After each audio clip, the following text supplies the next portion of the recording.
inspiring songs and stories and photos from underappreciated musicals. That was Alexis Field and Megan Kane singing Didn't Leave It Here from the Broadway musical Brownstone. It's an off-Broadway musical. Off-Broadway musical, rather. Brownstone. Wow, first mistake of the So night. Second begins. mistake of the night. And it so begins. Anyway, so Brownstone Sorry, was... Kevin. It's great. No, it's fun. Brownstone was about the intertwining lives of 5 young people who happened to all live in the same brownstone in New York City. The show revolved around a writer, a lawyer, an artist, a blonde woman in a sweater vest, and a guy with white pants.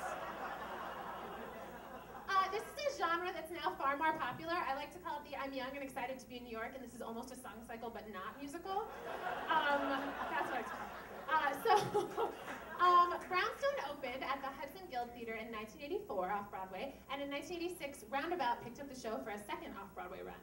This was back when Roundabout used to do their shows downtown at the Union Square Theater, so that's kind of cool. And the show's stars included Lenny Wolpe, Rex Smith, and Liz Calloway.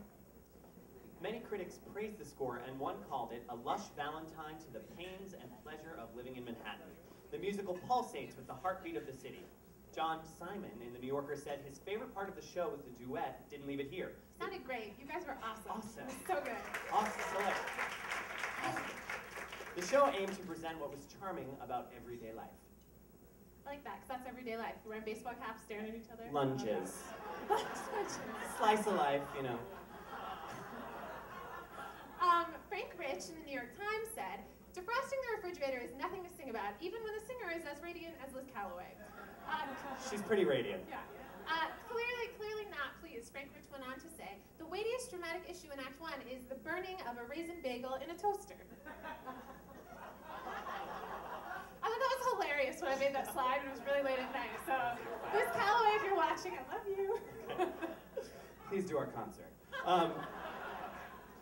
There was a feature at the time on Rex Smith, the former teen idol and Pirates of Penzance star. Wait, this one was great. Oh, this one. Aren't all stars of Pirates of Penzance teen idols?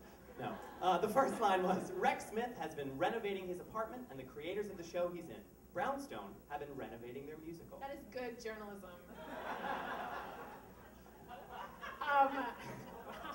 What a sass tonight. I know, this is getting off on a great start. Okay, I was amused when I read about this that the New York Times reported, note the wording of this, this rare instance of the nonprofit Roundabout Theater Company undertaking a musical, how crazy is that, will not earn a commercial transfer, so times have changed. However, the score has thankfully lived on, and I personally was obsessed with listening to Liz Calloway and Debbie Gravitt singing about burnt raisin bagels and other things on the cast recording.